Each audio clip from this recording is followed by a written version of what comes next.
नमस्कार विद्यार्थी मित्रांनो, सगळ्यांना गुड मॉर्निंग. आणि आज थोडासा लेट झाला आहे कारण काल एका छोट्या पार्टीमध्ये होतो तर थोडा लेट झाला आहे. आज आहे 16 मार्च आणि आज आपल्याला महत्त्वाच्या घडामोडी अगदी डिटेलमध्ये बघायच्यात. हे लेक्चर बघून झाल्यानंतर या लेक्चरची PDF आमच्या टेलिग्राम चॅनलवरून नक्की डाउनलोड करा. याचा रिव्हिजनसाठी तुम्हाला भरपूर फायदा होईल. डायरेक्टली मुद्द्याकडे येतोय. पहिला प्रश्न बघा, कोणत्या 3 देशांच्या नौदलाने ओमानच्या अखाताजवळ संयुक्त सराव केला? तर हे कोणते 3 देश आहेत ज्यांनी ओमानच्या अखाताजवळ संयुक्त सराव केलाय? तर ते 3 देश म्हणजे चीन, इराण आणि रशिया. ओके, तर या 3 देशांनी ओमानच्या अखाताजवळ अभ्यास केलेला आहे, नौदल सराव केलेला आहे, ज्याचं नाव मेरीटाईम सिक्युरिटी बेल्ट 2024 असं देण्यात आलं आहे. मला वाटतं चीनला ना बेल्टबद्दल जास्तच ऑब्सेशन आहे बघा. त्याच्या प्रत्येक काही गोष्टींमध्ये असं बेल्ट असतंच. तर हे मेरीटाईम सिक्युरिटी बेल्ट एक्सरसाइज कोणत्या देशांमध्ये आयोजित झाली? तर तो देश आहे किंवा ते देश चीन, इराण आणि रशिया. आणि हा या 3ही दलांचा नौदल सराव होता, ज्याची सुरुवात 11 मार्चला झाली होती. 15 मार्चपर्यंत तो चाललाय आणि या 3 देशांमध्ये हा 5वा संयुक्त सराव आयोजित झालेला आहे. ओके, तर हे पण लक्षात ठेवू शकता. हे 3 देश एकत्र सराव 5व्यांदा करतायत. आणि हा जो सराव आहे ना, हा वेगवेगळ्या फेजेसमध्ये चाललाय. एकदा बंदरावरती सराव झाला, मग समुद्रामध्ये झालाय. कारण आपण बघितलं ना, हा एक सागरी सराव आहे किंवा समुद्री सराव आहे, तर तो वेगवेगळ्या फेजेसमध्ये झालाय. ठीक आहे, आता भारतासंदर्भाचे महत्त्वाचे सराव आपण थोडक्यात बघूयात. भारत आणि ऑस्ट्रेलियाच्या दरम्यान ऑस्ट्रा हिंद, ऑसी इंडेक्स आणि पिच ब्लॅक या नावाचा सराव होतो. बांगलादेशसोबत समप्रीती, इजिप्तसोबत सायक्लॉन, फ्रान्ससोबत शक्ती, गरुड शक्ती आणि वरुण, इंडोनेशियासोबत गरुड शक्ती, इस्रायल या देशासोबत आपण ब्ल्यू फ्लॅग नावाचा सराव करतो, किर्गिस्तान या देशासोबत खंजर आणि मलेशियासोबत आपण हरिमाऊ शक्ती हा युद्धाभ्यास करतो. ओके, आता एवढेच सराव मी तुम्हाला सांगतोय. मंगोलिया, जपान, उझबेकिस्तान, नेपाळ या देशांसोबतचे सराव सांगणार नाहीये, कारण जे सराव आपण ऑलरेडी बघत आलोय ते तुमच्या किती लक्षात आहेत हे तुम्हाला आज समजलं पाहिजे. तुम्ही स्वतः कमेंट करा. अजिबात चेक करू नका किंवा सर्च करू नका, नोट्स बघू नका. डायरेक्टली तुम्हाला जे देश डोक्यात येत आहेत आणि त्याचा आणि भारताचा कोणता युद्ध अभ्यास होतोय, थायलंड म्हणलं की मैत्री सराव होतोय बघा, श्रीलंका म्हणलं की कुठला, तर असे भरपूर देश आहेत. तर त्याच्यापैकी ॲटलिस्ट 5 देश आणि त्यांच्यासोबत होणारे सराव तुम्ही कमेंट करून कळवा. ठीक आहे, तुमच्यापैकी भरपूर विद्यार्थी कमेंट करतायत. इव्हन मुख्यमंत्र्यांचं लेक्चर घ्या अशी सुद्धा बऱ्याचशा जणांची डिमांड आहे. नक्कीच मी ते घेणार आहे. काल आमच्याच घरात गृहमंत्र्यांचा वाढदिवस होता, बर्थडे होता, तो त्याच पार्टीमध्ये मी होतो, त्यामुळे थोडा लेट झालाय. तर लेक्चर मी कालच घेणार होतो, पण जमलं नाही. आज मी नक्की लेक्चर घेईल. ओके, पुढचा प्रश्न बघा, इच्छा मृत्यूला कायदेशीर मान्यता देणारा पहिला देश कोणता? इच्छा मृत्यूला. ओके, म्हणजे असं बऱ्याचशा केसेसमध्ये आपल्याला बघायला मिळाले. भारतामध्ये हे पॉसिबल नाही आहे सध्या बरं का, पण बऱ्याचशा देशांमध्ये किंवा बरेचसे केसेस समोर आल्यात की त्यांनी स्वतःहून स्वतः मरण पत्करलेलं आहे, त्यांना मरण हवं आहे. मग ते आजारपणाने असेल किंवा इतर कुठल्या मानसिक तणावातून असेल, पण त्यांना मरण हवं आहे, म्हणजे इच्छा मृत्यू त्यांना हवा आहे. तर अशा लोकांसाठी कायदेशीर मान्यता इच्छा मृत्यूला देणारा जगातला पहिला देश कोणता आहे? तर तो देश आहे नेदरलँड. ओके, आता नेदरलँडनी इच्छा मृत्यूला कायदेशीर मान्यता 2002 मध्ये दिली होती. मग आत्ता हा विषय चर्चेत कुठून आलाय? तर आत्ता सुद्धा असा एक देश बनतोय की जो इच्छा मृत्यूला संविधानामध्ये ऍड करतोय. त्याच्याविषयी पण आपण माहिती बघणार आहे. 1 एप्रिल 2002 रोजी कायदा पारित करून इच्छाशक्तीला कायदेशीर मान्यता देणारा नेदरलँड हा जगातला पहिला देश बनला होता. इच्छा मृत्यू किंवा त्यालाच दया हत्या असं सुद्धा म्हटलं जातं, ही वेदनादायक आणि असाध्य रोगाने ग्रस्त असलेल्या किंवा ज्यांचं शरीर हे अक्षम झालेलं आहे, विकाराने ग्रासलेलं आहे, अशा व्यक्तींना वेदनारहित मृत्यू देण्यासाठी किंवा जे लाईफ सपोर्ट वगैरे सुरू असतो त्यांचा, म्हणजे ते ऑलमोस्ट कोमामध्ये आहेत किंवा ब्रेन डेड अवस्थेत आहेत, पण ते त्या लाईफ सपोर्टवरती जिवंत आहेत, तर असे सगळे उपकरणं मागं घेऊन त्यांना मृत्यूची परवानगी देणे, अशा कृतीला आपण इच्छा मृत्यू असं म्हणतो. ठीक आहे, तर इच्छा मृत्यू म्हणजे काय हे तुम्हाला मी थोडक्यात सांगितले. जे असाध्य रोगांनी ग्रासलेले आहेत, वेदनादायक त्यांना त्रास होतोय, मग त्यांचं शरीर हे विकारांनी ग्रस्त आहे, तर असे लोक हे इच्छा मृत्यूला अप्लाय करून या नेदरलँड देशामध्ये इच्छा मृत्यू घेऊ शकतात. कारण त्यांनी 2002 मध्ये त्याला परवानगी दिलेली, कायदेशीर परवानगी दिलेली आहे. हा नेदरलँड नेमका कुठे आहे बरं? हा बघा, हा आपल्या भारताचा मॅप आहे. भारताच्या आपण जसं जसं पश्चिमेला जाऊ ना, तर पश्चिमेला इथं बघा, इथं जर युरोपमध्ये आपण थोडं आलो, हा फ्रान्स हा देश आहे. आणि आता फ्रान्सबद्दल पण आपण बघणारच आहे पुढं. तर फ्रान्सच्या वरती इथं आहे बेल्जियम, बेल्जियमच्या वरती हे म्हणजे नेदरलँड्स. ओके, ज्याची राजधानीचं ठिकाण आहे ते म्हणजे ॲम्स्टरडॅम. ओके, ॲम्स्टरडॅम एक म्हणजे प्रसिद्ध ठिकाण आहे वेगळ्या कारणांसाठी. बट नेदरलँड हे तुम्हाला काय आहे, कुठं आहे माहिती असावा. नेदरलँडच्या दक्षिणेला बेल्जियम देशाची सीमा लागून आहे. नेदरलँडच्याच पूर्वेला ही जी मोठी सीमा लागून आहे ही जर्मनी या देशाची सीमा लागून आहे. आणि नेदरलँडच्या उत्तरेला आणि पश्चिमेला हा जो समुद्र आहे ना, त्याला नॉर्थ सी असं म्हटलं जातं. ठीक आहे, लक्षात ठेवू शकता. नेदरलँडच्या जॉग्राफिकल लोकेशन तुम्हाला समजली असेल.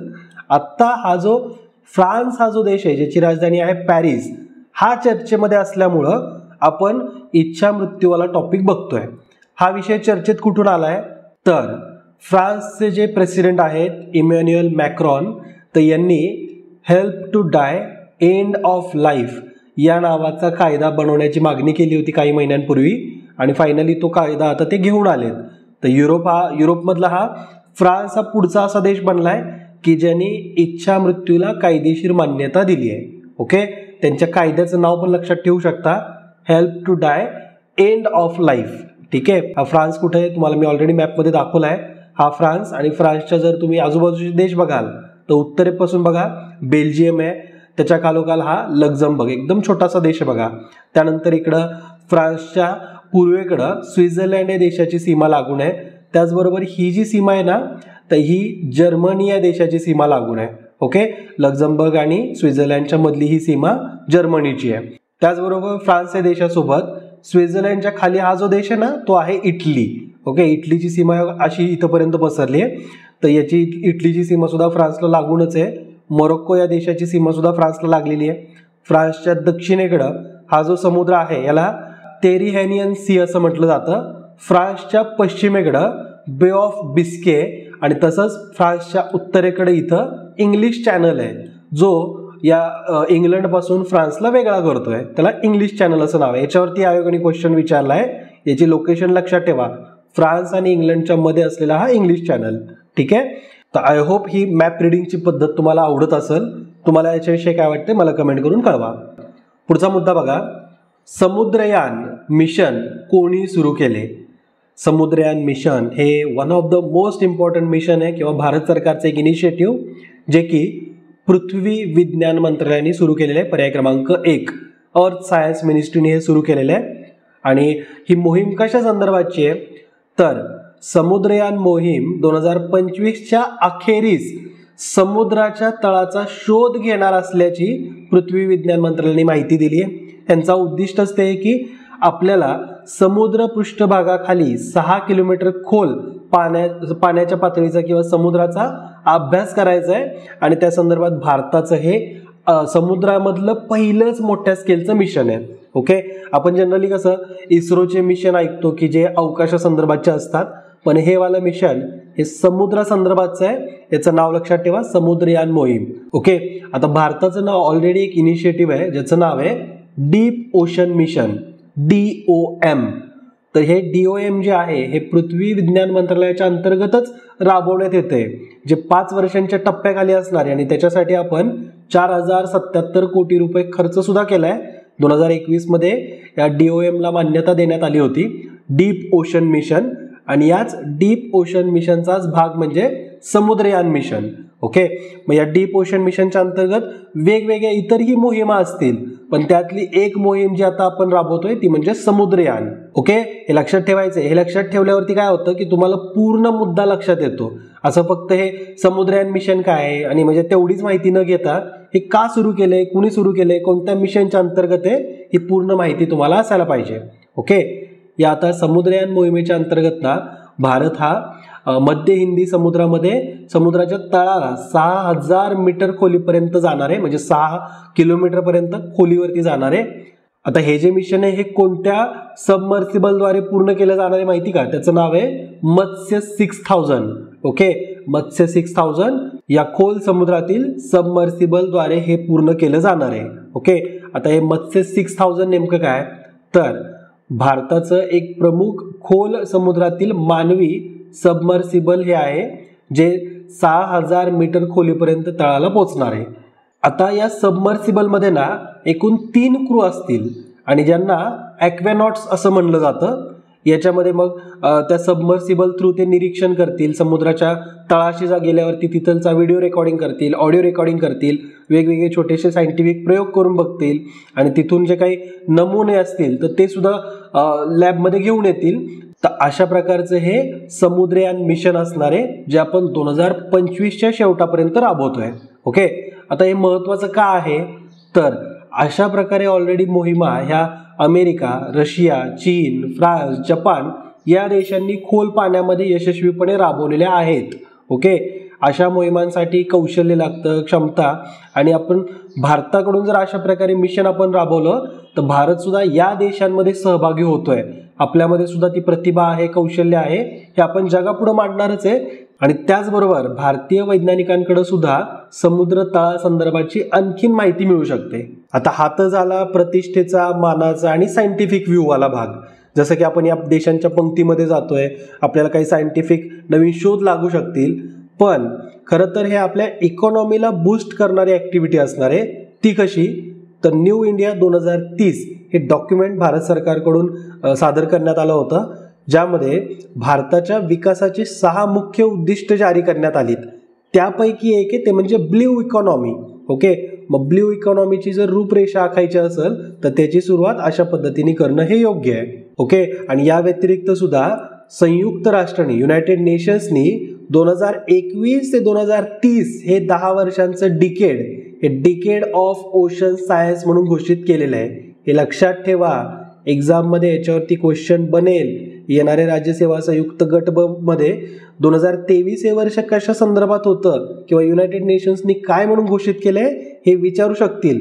2023 वर्ष तुम्हाला माहित असेल मिलेट इयर घोषित केलं, म्हणजे ज्या बाजरीचे प्रकार आहेत वेगवेगळे, बाजरी, नाचणी, तर ह्याचं वर्ष म्हणून घोषित केलं. त्याच्यामध्ये भारताचा पुढाकार होता. तसंच युनायटेड नेशन्सनी हे जे 10 वर्षाचा पिरियड आहे ज्याला आपण डिकेड म्हणतो, तर 2021 ते 2030 हे 10 वर्षाचं डिकेड ऑफ ओशन सायन्स म्हणून घोषित केलेलं आहे. ठीक आहे, हे लक्षात ठेवा, हे एक्झाम पॉईंट ऑफ व्ह्यू महत्वाचं आहे. ओके, पुढचा प्रश्न, 2024 मध्ये कोणत्या संघाने रणजी करंडक जिंकले? रणजी ट्रॉफी कुणी जिंकली आहे? तर तो संघ आहे मुंबईचा. ओके, मुंबईला हे म्हणजे आय थिंक 8 वर्ष झाले लास्ट रणजी जिंकून. तर 2015-16 नंतर पहिल्यांदा 8 वर्षानंतर हे मुंबईने आता विजेतेपद किंवा रणजी करंडक जिंकलेलं आहे. ही रणजीची 42वी एडिशन होती. रणजीची कितवी एडिशन आहे हे पण लक्षात ठेवायचं आहे, 42वी. यामध्ये ना मुंबई आणि विदर्भचा फायनल मॅच होता, ज्यामध्ये 169 धावांनी विदर्भचा पराभव करत मुंबई जिंकलेला आहे. ओके, ते पण लक्षात ठेवू शकता. तर मुंबई विजेता आणि उपविजेता कोण, तर विदर्भ. ओके, विदर्भाची रणजीची टीम सुद्धा म्हणजे काही कमी नाही आहे, भरपूर रणजी त्यांनी जिंकलेले आहेत. 2015-16 नंतरचा विचार केला तर आत्तापर्यंत 2 वेळास ते रणजी ऑलरेडी जिंकलेले आहेत. 2015-16 मध्ये मुंबई जिंकलं होतं सौराष्ट्रला हरवून. त्यानंतर 2016-17ला मुंबई फायनलमध्ये होतं, पण जिंकला होता गुजरातचा संघ. ओके, त्याच्यानंतर मग मुंबई 2021-22 मध्ये सुद्धा एकदा फायनलमध्ये होती. मध्य प्रदेशचा संघ जिंकलाय, मुंबई हरलं होतं. आणि फायनली 2023-24 मध्ये मुंबई जिंकलेला आहे आणि विदर्भ हा उपविजेता आहे. 2020-21 या वर्षी रणजीचा एकही सामना झाला नव्हता, कारण त्यावेळेस म्हणजे रणजी आयोजित नव्हतं केलं कारण कोविड होतं. ठीक आहे, तर एवढी काही माहिती लक्षात असायला पाहिजे. 42वा रणजी ट्रॉफी कुणी जिंकली, तर मुंबई संघाने. पुढचा प्रश्न आहे, खालीलपैकी कोणता प्रमुख हरितगृह वायू आहे? ते लहान पोरगं सुद्धा याचा आन्सर देईलच.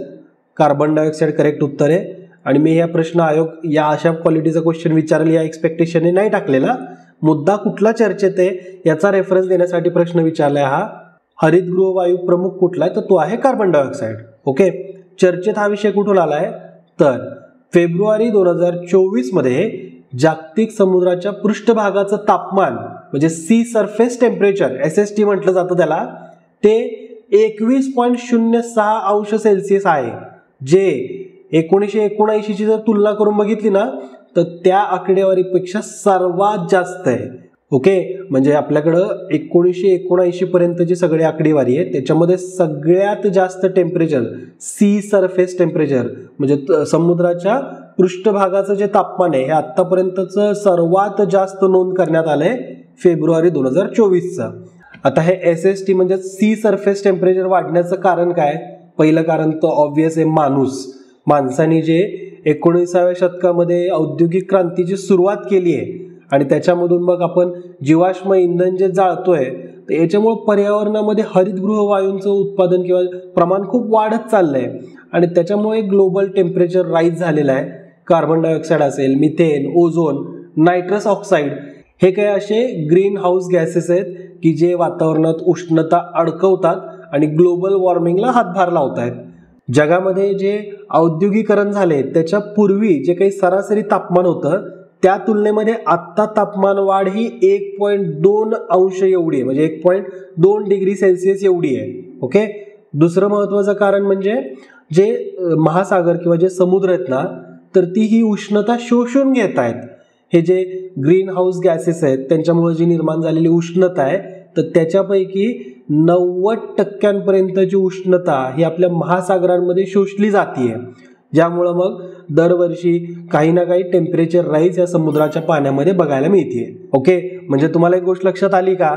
जर आपल्याला हे SST म्हणजे सी सरफेस टेम्परेचर जर कमी करायचं असेल तर ग्लोबल वॉर्मिंगला इम्पॅक्ट करणारे ग्रीन हाऊस गॅसेस आहेत तर त्यांचं उत्सर्जन कमी करावं लागेल. ठीक आहे, पुढचा प्रश्न बघा. अलीकडेच बातम्यांमध्ये दिसलेला पोबिटोरा वन्यजीव अभयारण्य हे कोणत्या राज्यात आहे? इंटरेस्टिंग क्वेश्चन आहे. रिसेंटली सर्वोच्च न्यायालयाने त्या पोबिटोरा वन्यजीव अभयारण्याविषयी काही इम्पॉर्टंट असा निर्णय दिलाय. तर ते कोणत्या राज्यात आहे अभयारण्य असं विचारलंय, तर ते राज्य म्हणजे आसाम. आता निर्णय काय देण्यात आलाय तर पोबिटोरा वन्यजीव अभयारण्य याचा अभयारण्याचा स्टेटस रद्द करण्याची मागणी ही आसाम सरकारने निर्णय घेऊन केली होती, म्हणजे आसाम सरकारने तसा निर्णय घेतला होता. पण सर्वोच्च न्यायालयाने हा निर्णय जो आहे हा स्थगित केला आहे.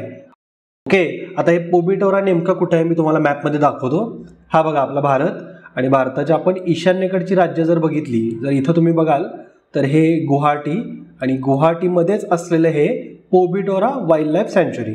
ओके, तर हे लक्षात ठेवा, हे ब्रह्मपुत्रा नदी बघा आणि ब्रह्मपुत्रेच्या अगदी जवळ असलेला हा पोबिटोरा. इथं जर तुम्ही थोडं उत्तरेकडे वगैरे जर आला ना तर इथं बघा हे आहे काझीरंगा नॅशनल पार्क. एक शिंगी गेंडा इथलचा फेमस आहे ना, तर यस भारतात एकाच ठिकाणी बघायला मिळतो तो म्हणजे काझीरंगामध्ये. हे ब्रह्मपुत्रा नदीच्या किनाऱ्यावरती आहेत बघा. म्हणजे ज्यावेळेस ब्रह्मपुत्रा नदीला पूर येतोय त्यावेळेस इथलच्या गेंड्यांना आणि इतर प्राण्यांना खूप मोठा त्रास होतोय. ओके, आणि बरेचशा न्यूज पण येतात की एवढे एवढे मेलेत वगैरे, पण ठीक आहे. आता त्याचबरोबर बघा हा माजुलीचा जिल्हा तुम्हाला माहिती असेल ना, ज्या भारतातला सगळ्यात मोठा हा नदी बेट आहे माजुली जिल्हा. ओके, ह्या पोबिटोरा वाईल्ड लाईफ सँच्युरी बद्दल सांगायचं झालं ना तर इथं सुद्धा एक शिंगी गेंडा बघायला मिळतो. त्याचबरोबर याला त्यामुळं मिनी काझीरंगा म्हणून सुद्धा ओळखलं जातं. ओके, कारण इथं काझीरंगामध्ये तर म्हणजे काझीरंगामध्ये इथं बघा या इथं एक शिंगी गेंडा तर आहे, मग इथं सुद्धा काही प्रमाणात बघायला मिळतो, त्यामुळे याला मिनी काझीरंगा म्हटलं जातं. 1971 मध्ये आरक्षित जंगल म्हणून दर्जा मिळाला होता आणि 1987 मध्ये वन्यजीव अभयारण्य म्हणून याला घोषित करण्यात आलं होतं. तोच वन्यजीव अभयारण्याचा स्टेटस हा आसाम सरकारने कॅन्सल केलता, रद्द केलता, पण ते मागं घेण्याचा निर्णय हा सर्वोच्च न्यायालयाने दिलाय. ओके, हे लक्षात ठेवा. हे पोबिटोरा नॅशनल पार्क कुठे किंवा पोबिटोरा वन्यजीव अभयारण्य कुठे आहे तर ते आहे आसाममध्ये. पुढचा प्रश्न बघा. हैदराबाद मुक्ती दिन कधी साजरा करण्यात येणार आहे? अतिशय महत्वाची घोषणा गृहमंत्र्यांनी केली ना केंद्रीय गृहमंत्रालयाकडून.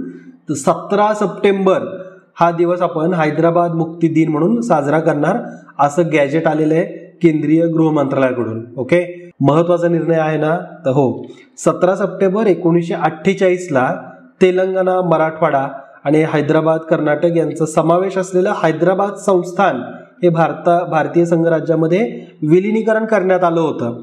आणि याच दिवसाची आठवण म्हणून 17 सप्टेंबर 1948ला जे काही विलिनीकरण झालं तर या दिवसाची आठवण म्हणून 17 सप्टेंबर हा हैदराबाद मुक्ती दिन म्हणून साजरा केला जाईल. ओके, हा सगळा जो काही भाग आहे ना तेलंगणा, मराठवाडा, हैदराबाद, कर्नाटकचे जे काही तो मेजरली ना निजामांच्या आधिपत्याखाली होता तुम्ही रजाकार हा मूवी नक्की बघा. काय खरं जे अत्याचार अन्याय काय असतो याची तुम्हाला खरंच एक डेफिनेशन कळेल आणि हिस्ट्री पण कशी दाबून ठेवलेली असते हे पण आय ओपनर मूवी आहे तो, नक्की बघा. हैदराबादला भारतामध्ये सामील करण्यासाठी भारताने ऑपरेशन पोलो हे राबवलं होतं, लक्षात ठेवायचं आहे. ऑपरेशन पोलो भारताचे त्यावेळेसचे पहिले गृहमंत्री सरदार वल्लभभाई पटेल यांनी कारवाई करून हैदराबादला मुक्त केलेल्या निजामांपासून हैदराबाद संस्थानाविरुद्ध पोलीस कारवाई करण्यात आली होती, ज्याला नाव ऑपरेशन पोलो असं देण्यात आलं. ठीक आहे, पुढचा प्रश्न बघा. International day of action for reverse 2024 ची थीम काय? तर international day of action for reverse याची थीम आहे वॉटर फॉर ऑल. 14 मार्च रोजी international day of action for reverse साजरा केला जातो. 2024ची जी थीम होती ही आहे वॉटर फॉर ऑल. या दिवसाची मी तुम्हाला थोडक्यात हिस्ट्री सांगतोय. ब्राझीलमधलं एक ठिकाण आहे ज्याचं नाव आहे क्युरिटिबा. क्युरिटिबा या ठिकाणी 1997 मध्ये जे धरणग्रस्त असतात तर त्यांच्यासाठी म्हणून पहिली आंतरराष्ट्रीय बैठक बोलवली होती. 20 देशांचे तज्ज्ञ त्याच्यामध्ये उपस्थित होते आणि त्या बैठकीमधून day of action for rivers म्हणून 14 मार्चची घोषणा करण्यात आली आहे. ओके, याची बैठक कुठं झालती, ती कशा संदर्भात होती हे लक्षात ठेवायचं आहे, कारण याच्यावरती सुद्धा क्वेश्चन बनतात.